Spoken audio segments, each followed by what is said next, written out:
si tout entre nous s'enflamme, qu'importe si tout nous met à genoux, moi je n'oublierai jamais.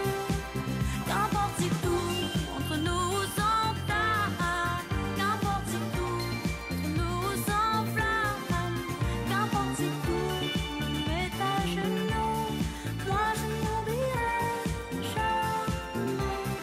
C'est tout Bonjour à toutes et à tous, bienvenue si vous nous rejoignez dans À l'affiche. Aujourd'hui, nous avons l'immense plaisir d'accueillir sur ce plateau Juliette Armanet. Bonjour à vous, merci beaucoup d'avoir accepté notre invitation sur France 24. Chanteuse, pianiste, compositrice, 4 ans que les fans vous attendaient. Après le succès de Petite Amie, vous rallumez la flamme de la variété avec votre nouvel album, Brûler le feu. Le voici, c'est son nom. Cet album, Juliette Armanet, c'était l'un des plus attendus de l'année en France. Ça y est, il est là, il est enfin sorti. Il est né, le Il est né. enfant. Voilà, c'est un peu ça. Est-ce que vous êtes soulagée? Vous redescendez un petit peu? Trop contente, trop contente de le voir vivre. C'est le début d'une grande nouvelle aventure pour moi. Et voilà, je suis hyper heureuse d'imaginer que la tournée commence bientôt. Et voilà, que de pouvoir le chanter en live aussi, j'ai hyper hâte. Ce disque, il commence par la fin, le dernier jour du disco, premier titre de votre album. On va en parler, mais d'abord, on regarde un extrait. C'est la fin, les rivières du destin s'affolent comme du satin. Ne te lâche pas, je te tiens. Le dernier jour du disco, je veux le passer sur ta peau, enrougi comme un coquelicot. Le dernier jour du disco, je vais l'entendre en stéréo. C'est la fin, on l'a entendu, mais c'est la fin de quoi, Juliette Armanet? C'est la fin, c'est le début. C'est une chanson qui parle de plein de choses à la fois, de la fin d'un monde, du début d'un autre, du climax d'une histoire d'amour, d'une histoire d'amitié. Voilà, ça parle d'un grand moment fondateur important entre deux personnes. Et puis voilà, c'est une chanson qui invite à la fête et à la danse. On en a bien besoin en ce moment. Ouais. Brûler le feu, quel titre? Racontez-nous, qu'est-ce que ça signifie, brûler le feu? Brûler le feu, au départ, c'est le titre d'une chanson. Moi, j'ai des carnets de notes sur lesquels j'écris des formules qui me plaisent. Et dans ces formules, il y avait cette formule brûler le feu. Au tout départ, c'était juste une chanson de l'album. C'est une chanson qui clôture le disque, d'ailleurs. Et puis, au fur et à mesure de la composition, je me suis rendu compte que j'avais des briquets, des allumettes, du rouge, des flammes dans toutes les chansons, à peu près, quoi. Et en fait, ce titre a commencé à devenir assez évident pour moi, et il représentait quelque chose d'assez fort, d'assez symbolique par rapport à toute la démarche de cet album, la démarche créative, et aussi par rapport à ma vie. Et du coup, je sais pas, j'avais besoin de parler du fait que ce feu, qui est un feu amoureux, un feu de passion, n'est pas qu'un feu dévastateur, que c'est un feu qui peut être créateur, qui peut être celui qu'on brûle pour en faire des chansons, pour en faire quelque chose de lumineux et de créateur, justement. Voilà. Justement, cet album, il est incandescent, c'est une explosion de sentiments. On y parle de rupture, de coup de foudre, d'abandon aussi, de passion dévorante. Vous faites, je cite, des chansons flammes sur les grands amours qui résistent à tout. C'est très beau et en même temps, vous dites qu'il faut tout cramer, justement. Alors, comment on fait? Brûler la vie par les deux bouts. En tout cas, c'est vrai que dans ma démarche d'écriture d'une musicienne, je pousse le curseur des émotions à l'extrême et je pousse aussi la musique jusqu'à la musicalité de la voix, dans les hauteurs, dans les crêtes, et aussi les arrangements. J'ai été chercher des choses assez généreuses, assez musicales, avec des cordes. Donc voilà, j'avais envie d'un album assez intense, assez extrême. Sans doute aussi parce que je crois que le fait d'avoir fait beaucoup de dates de tournée, ça m'a vachement épanouie. en tant que musicienne, en tant que femme. Ça m'a libérée de plein de complexes. Ça m'a donné vachement d'assurance. Je n'irai pas jusque-là, mais en tout cas de confiance grâce au public dans ma musique. Donc voilà, je me suis lâchée pour ce disque. On reviendra justement à votre rapport à la scène. Cet amour de la musique, il vous vient aussi de votre grand-mère. Alors, votre grand-mère que vous avez filmée si tendrement, Juliette Armanet, alors que la maladie d'Alzheimer commence à l'envahir et qu'elle ne se souvient plus des mots ni même de votre prénom. Mais les notes de musique, elle ne les oublie pas. On regarde un extrait. Je reprends celui-là. Hop, à toi. Allez, toi. Vas-y. Tu joues bien, ma petite chérie. Continue, justement. Paulette et son piano me sidèrent. Pourquoi la musique est-elle restée le dernier bastion de liberté de ma grand-mère? Voilà, c'est déjà mis un peu plus d'air et de lumière. Pourquoi devant elle, Alzheimer est-il désarmé? Oula, vous êtes bouleversée, Juliette Armanet. Non, mais c'est vrai que de revoir ces images, je les ai pas vues depuis un certain temps. Et les voix, vous savez, comme ça touche les voix, bien sûr, les voix qu'on aime. Cette idée de la musique qui résiste à tout, c'est extrêmement fort. C'est justement de ça dont je voulais vous parler. Elle continue à vous accompagner, cette foi en la musique plus forte que tout.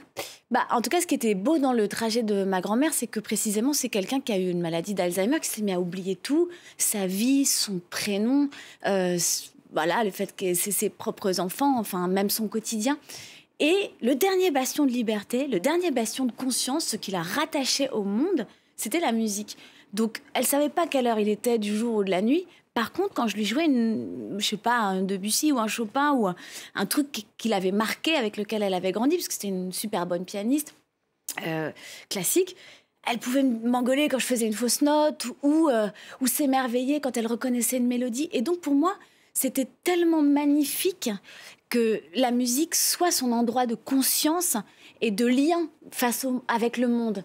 Donc j'ai eu envie d'en faire un film aussi parce que je crois que c'était un peu les derniers moments où on pouvait échanger des choses aussi fortes que ça. Bon, ça me met la larme à l'œil quand je le revois, mais en vrai, ça m'a donné beaucoup de force de le faire et de la filmer. C'était très précieux comme moment. Il y a donc cet héritage qui vous accompagne. Il y a aussi beaucoup de nouvelles collaborations sur ce nouvel album, notamment avec Sébastien, producteur remarquable. Il a travaillé avec Charlotte Gainsbourg ou avec Frank Ocean de l'autre côté de l'Atlantique. Ça vous a permis d'ouvrir des portes, notamment à l'international. C'est quelque chose dont vous avez envie? Complètement. Et puis, quelle chance de travailler avec un producteur aussi talentueux que Sébastien, qui est vraiment un architecte du son, qui va être vraiment dans un rapport de producteur avec le moindre son de caisse claire, de batterie, de basse. Et puis surtout, il a amené quelque chose de la French touch dans ma musique. Et notamment par rapport à la question du disco, c'est ça qui m'intéressait.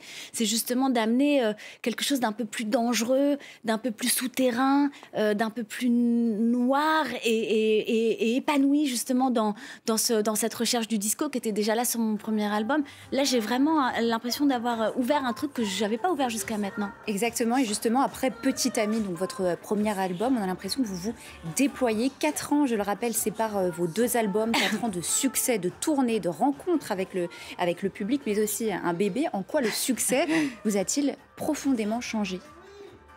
Je ne sais pas si c'est le succès, mais c'est le fait de jouer devant des gens qui sont là pour venir vous voir, qui connaissent les paroles, qui donnent du sens à ce que j'ai fait. Et en fait, d'un seul coup, le fait de sortir d'un rapport complètement intimiste à ma musique et le fait de se dire, ça peut toucher d'autres gens. J'entends les gens le chanter à tue-tête. Je lis les messages des gens qui me racontent quel rapport ils ont à cette chanson, comment ça a compté dans leur vie. Ça donne confiance, ça donne des ailes, ça donne envie de se dépasser, ça donne envie de donner le meilleur de soi pour faire des disques qui comptent, quoi. Et Juliette Armanet, on a l'habitude de demander à nos invités de partager un de leurs coups de cœur culturels du moment. Vous avez choisi la dernière bande dessinée de Riyad Sattouf, le jeune acteur tome 1, qui raconte en fait les aventures de Vincent Lacoste au cinéma. Qu'est-ce qui vous a séduit? C'est Riyad Sattouf ou Vincent Lacoste? Je l'ai fini cette nuit. C'est les deux. Riyad Sattouf, il a un talent absolument incroyable. On a l'impression que qui dessine comme il respire, qui raconte des histoires comme il respire. C'est d'une fluidité, d'une drôlerie, d'une délicatesse, son rapport au monde, son regard sur lui, son regard sur les autres. Et enfin, je sais pas, on est inarrêtable. Quand on commence, on finit pratiquement dans l'heure, tellement c'est bien.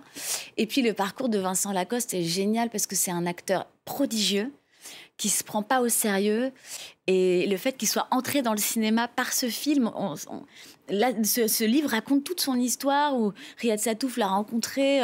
Voilà, c'était un jeune gars un peu paumé, et ça raconte les tout débuts du cinéma, et voilà comment sa carrière s'est enclenchée. C'est hyper c'est charmant, c'est très beau, et puis c'est vraiment très réussi, quoi. Merci beaucoup, Juliette Armanet, d'être venue nous parler Merci de à votre vous, deuxième album, Brûler le feu. Vous serez en tournée dans toute la France à partir de janvier. On vous retrouve en février à l'Olympia et en avril au printemps de Bourges. C'est tout ce qu'on vous souhaite. On se quitte avec quelques images de justement cet album, Le jeune acteur de Riyad Satouf. Trop bien. À très bientôt sur Merci beaucoup.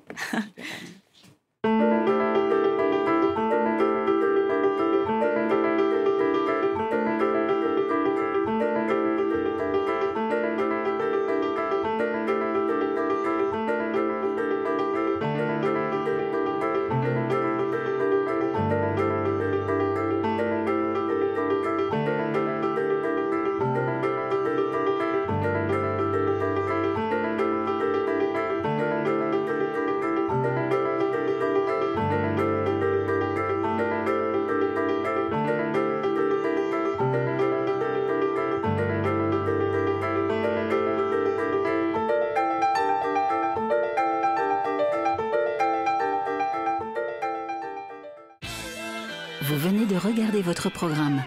Dites oui au matin qui chante avec les matelas Ève. Ève, la vie en jaune. Hello la famille, je vous donne rendez-vous pour de nouveaux épisodes chaque semaine de Légendes urbaines, au programme des coups de cœur, des coups de gueule, des parcours de vie incroyables et surtout, la face cachée que l'on ne voit que trop peu souvent de ces artistes urbains mondiaux. En attendant, paix, amour, lumière sur vous, one love. Légendes urbaines, désormais sur France 24 et France24.com.